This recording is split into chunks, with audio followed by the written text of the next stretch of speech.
This episode is brought to you by Redfin. You're listening to a podcast, which means you're probably multitasking. Maybe even scrolling home listings on Redfin, saving homes without expecting to get them. But Redfin isn't just built for endless browsing. It's built to help you find and own a home. With agents who close twice as many deals, when you find the one, you've got a real shot at getting it. Get started at redfin.com. Own the dream. For the News and Observer and NC Insider, I'm Brian Murphy, your host for this episode of Under the Dome on Monday, April 4th, 2022. I'm joined today by Lars Dolder, News and Observer business reporter, and Lars and many other business reporters in the state have been covering lots of business that is coming to North Carolina. And last week, VinFast, a Vietnamese electric vehicle manufacturer, announced that they are coming to North Carolina. It was a big deal, and I know many of our listeners know about that. But Lars, thanks for joining the podcast. And can you give us a quick recap of what happened last week and why this is such a big deal? Yeah, thanks, Brian. Thanks for having me. So VinFast is kind of momentous for North Carolina because it is the first auto manufacturer that's finally landed in the state after what is decades of legislators trying to attract one. It's an electric vehicle startup, like you said. We'll see what happens in coming decades. They've thrown a lot of money at this company to give them a shot, and they're hoping that they find some success after this will be their entry into the North American market. So far, they've only operated in Vietnam with sort of a mixed track record. So there's a lot to see. I know a lot of our listeners are tuned to the political side of these things, and maybe they know all about what a mega site is and where all these things are coming. We constantly are hearing about businesses coming. Where is VinFast going to make these cars, and when will they get started? VinFast will settle in Chatham County in Moncure, which is a community of about 780 people. It's in the southern part of the county, just north of Sanford. So far, there's not been much there, but its claim to fame is that Moncure hosts the Triangle Innovation Point megasite. Like you mentioned, it's not a term familiar to everybody, but basically the state defines a megasite as an area of at least 1,000 acres that is developed in advance to host a major industrial company or series of companies. Triangle Innovation Point is actually the largest mega site in the state. It's more like 2,150 acres, and VinFast plans to take over almost 2,000 of those. So it's an ambitious project, and it represents a big win for state legislators who have been fighting for this for a long time. The site's been there for more than 10 years without having any tenants. So finally, they landed something. It'll mean a lot for Chatham County besides the state. Yeah, I mean, we constantly at least I've heard about lots of mega sites, and thanks for describing what those actually are. When we think about auto manufacturers, at least in my mind, I think of the old GM plants or Ford plants up in Michigan. Is that what we're looking at? We're looking at an assembly line that produces electric cars, cranks them out, shift workers, all that stuff. Yeah, we're not totally clear yet on how they plan to operate, but I think that's not far off. Obviously, the machinery will be different because it's electric vehicles versus the traditional gas-powered. But they do plan to hire at least 7,500 workers, and they want to have 200,000 cars coming off the line in the next few years after they get everything up and running. So it is planned to be a substantial assembly line. And we'll see. I mean, it's a new territory, not just for North Carolina, but electric vehicles obviously are a hot topic. And besides Tesla and some other big companies, there are many trying to break into that market, even from the major manufacturers that have made their fame in gas-powered cars. There's this big transition happening. And so I think VinFast is trying to capitalize on that. And North Carolina, too, is hoping that as things trend that way, they'll have a winner in VinFast. You've mentioned the economic incentives and how this is a big winner for state lawmakers who've been working on this. I know the governor is obviously taking a lot of credit as well. Just so it's clear, most of these economic incentives only come if the company meets some benchmarks when it comes to hiring. They're not getting a giant check from North Carolina, today, they'll have to meet some benchmarks, and the state will be tracking that, and then they'll receive the economic incentives. That's correct. Yeah, we don't want to suggest that they're just getting a check for $1.25 billion. The state is not that reckless. No, it's actually about $854 million that's coming from the state, and Chatham County is chipping in another $400 million. But a lot of that is, as part of the incentives package, really the money is figured for what they won't have to pay in some taxes that they might otherwise. And so that is to attract big companies that they hope will contribute to the state's GDP. And also that's to be rolled out over the next 32 years. So VinFast needs to hire at least 6,000 people within the next few years for them to get the first of their incentives. And they have production goals as well that they'll need to meet.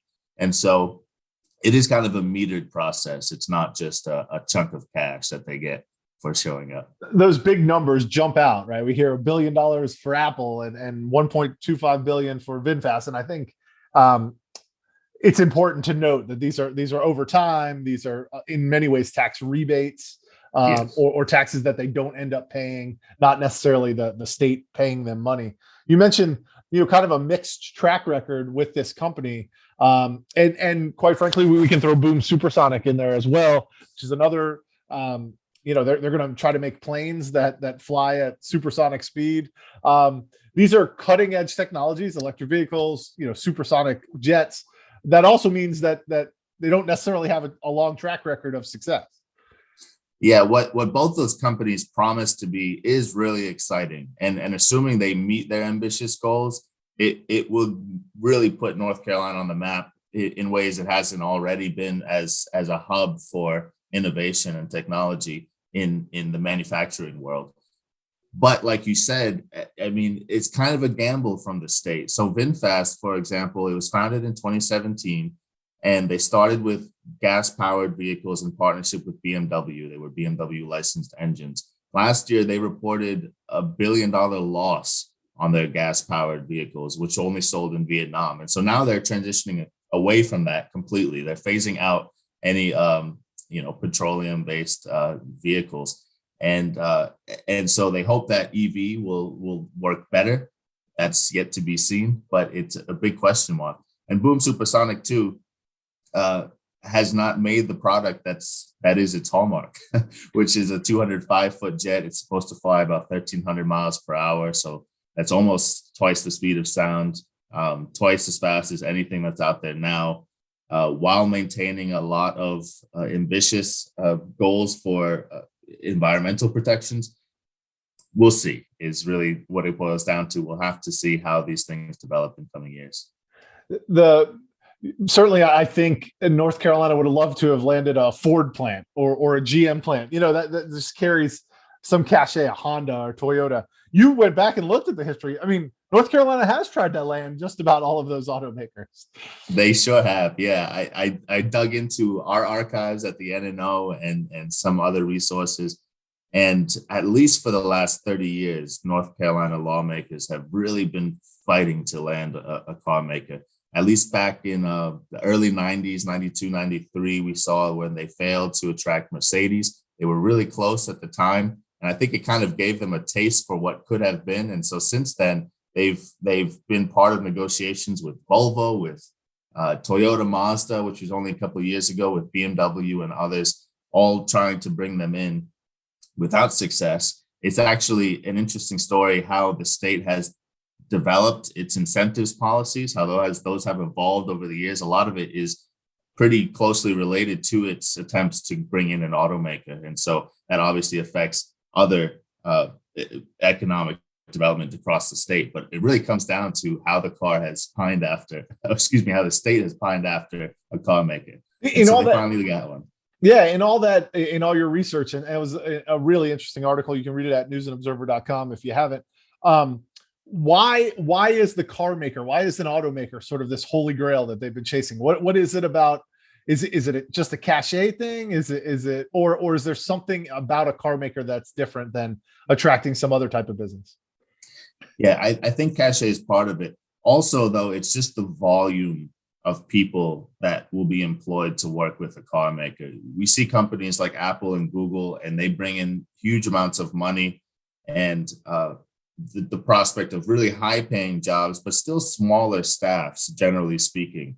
I mean, we've reported on Boom Supersonic recently, and Toyota battery plant out in Greensboro, Apple and Google, of course, within the last year. And those, their projected employment numbers pale in comparison to what this automaker is going to bring. So they say the 7,500 job minimum is just enormous. And 13,000 has floated around there too. Some have suggested that that might be kind of a max figure they want to reach over the line, although the company hasn't confirmed that. So I think that's a big part of it too. And that they're jobs that more people can aspire to have, instead of, like the $200,000 a year jobs at Apple that require a lot of experience and education. More North Carolinians can probably go and work for VinFast and make maybe 50, 60 grand a year. I know this may be a story that we get to eventually, but VinFast, like Tesla, wants to be able to sell these cars direct to consumers. I think everybody's familiar with how cars mostly get sold now. You go to a dealership, or certainly some people are moving more online, but there's these vast auto dealerships all over the state with hundreds of cars on the lot. My understanding is this may require some kind of law change in order to get to a system where they can sell direct to customers, at least in North Carolina. Yeah, I think you're right. And that's a story that we're digging into, like you said, to try to find some answers. I know people are curious. We reported a week or two ago about possibly having lost Rivian because of exactly those laws, which settled down in Georgia because the company wanted to sell direct and wasn't going to find that atmosphere in North Carolina. Tesla has gotten away with it, or rather there had some laws built around them, I think, to permit direct sales. And I wonder if VinFast is looking to capitalize either on that system or to have similar laws drawn up in their benefit. We'll see what North Carolina is willing to do. I think that they might have really been hurting after losing Rivian. And so maybe they'll compromise in a way now that they weren't willing to do then. We'll have to see. But it's a good question and one that we're investigating. The use of economic incentives, you talked about how sort of you went back and looked at all these car companies that North Carolina tried to land. How has that use of economic incentives sort of changed over time? Are we getting better at it? Are we getting worse at it? Or are we throwing more money at it? How's it changed? Yeah, we're throwing more money at it. That's I think that's the incentives are bigger. They're just plain bigger. Yeah, they're just enormous. I mean, after like 93 or so was Mercedes. And back then we didn't talk about incentives the same way that we do now. And so lawmakers, after having lost that to Alabama at the time, this new competitive market between states sort of evolved, where it was who's got the most money to give to companies to attract their attention, and companies know that has become the status quo, and so it's just more and more money over time. I think that it was in like 97 that the Commerce Department told the NNO then that if you weren't willing to fork out more and more incentives, your state was just not going to land any new major companies moving forward. And that has been the atmosphere over the past 20 years.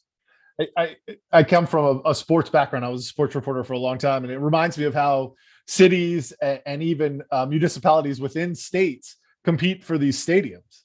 Mm-hmm. Who's going to give them the owner of this team the biggest deal, the best deal to move their franchise to a different city or to some different spot within the same city.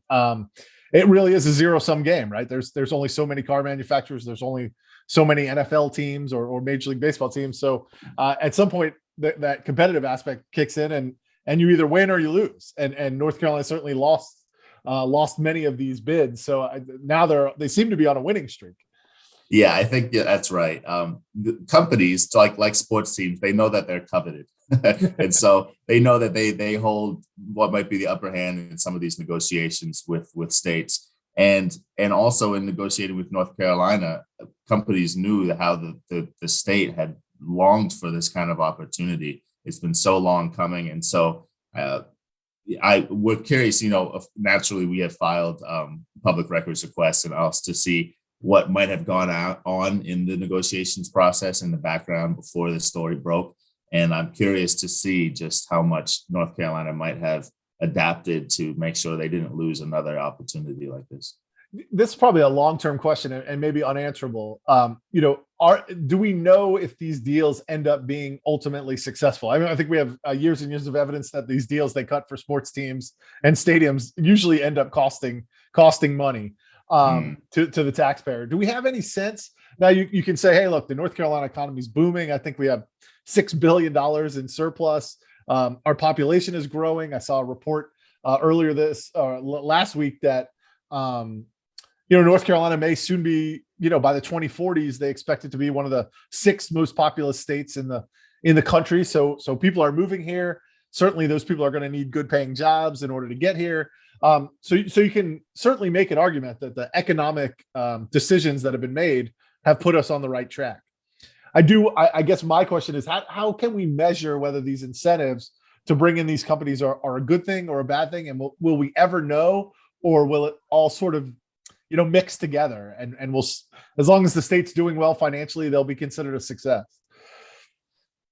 That's a challenging proposition at this point, I think, because like you have mentioned, and we've talked about, the kinds of companies North Carolina is attracting now are sort of a new beast for this state. They've been trying to get the big manufacturing plant without success. So there's not something that really stands out to compare it to. But I mean, as far as just attracting major companies, we can look at IBM and RTP back in whatever the 60s, 70s, and how that's obviously established a reputation for the area that indirectly or not has attracted other companies like Apple and Google. And so we wonder if the same might happen in the manufacturing world with companies arriving, and with EV as sort of the transportation mode of the future. At least a lot of lawmakers are predicting that, and others.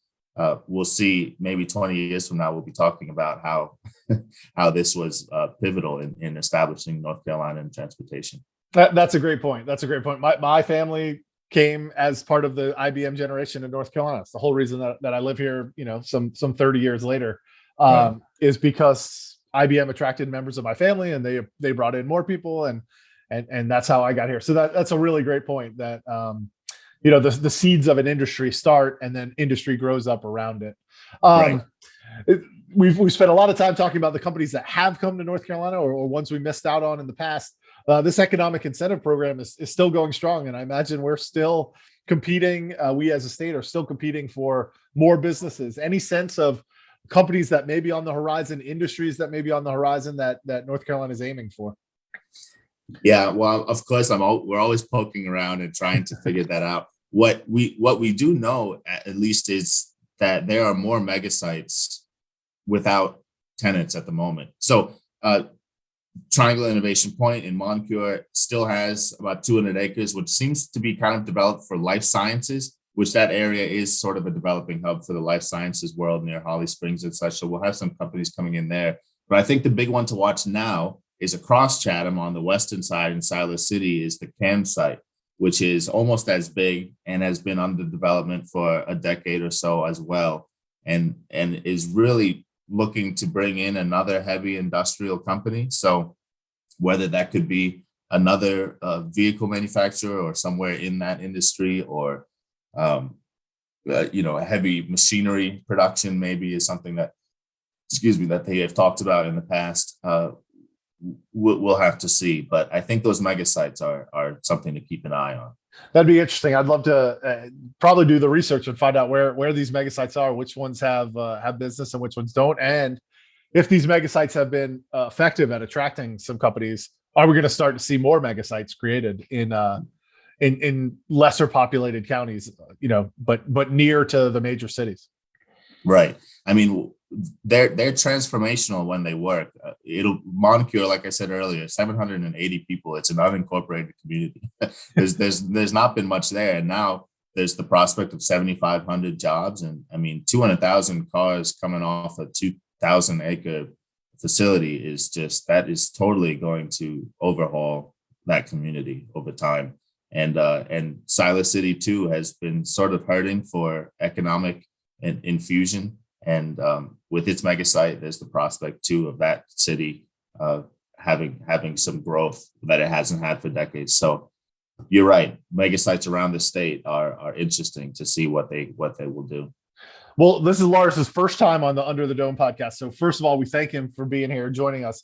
We also have a little tradition here on the Under the Dome podcast where we name a headliner of the week.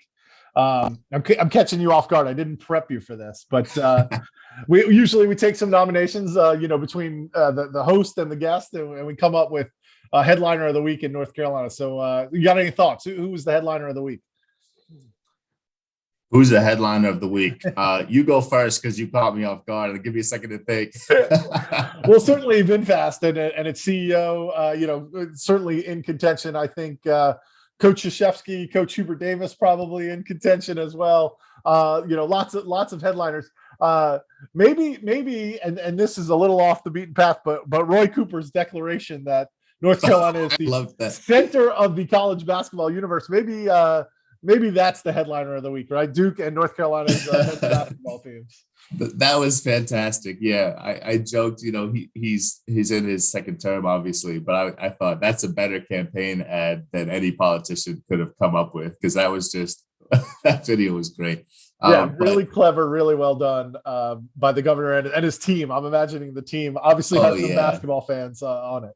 Oh yeah, absolutely. Yeah, I could throw my vote in for that. VinFast is big, but I got to give it to the basketball world. A nod to your sports background, and come on, North Carolina is as much as people care about manufacturing and economic development. This weekend, I think they care more about what's going on in the Final Four. No doubt. Well, Lars, find all of his stories at newsandobserver.com. It's been a great addition to our staff and our business team over there, and keeping you busy. Lots and lots of developments in the business world here in North Carolina. So thanks for joining us. We appreciate you listening. For the News and Observer and NC Insider, I'm Brian Murphy. We'll see you next time on the Under the Dome podcast.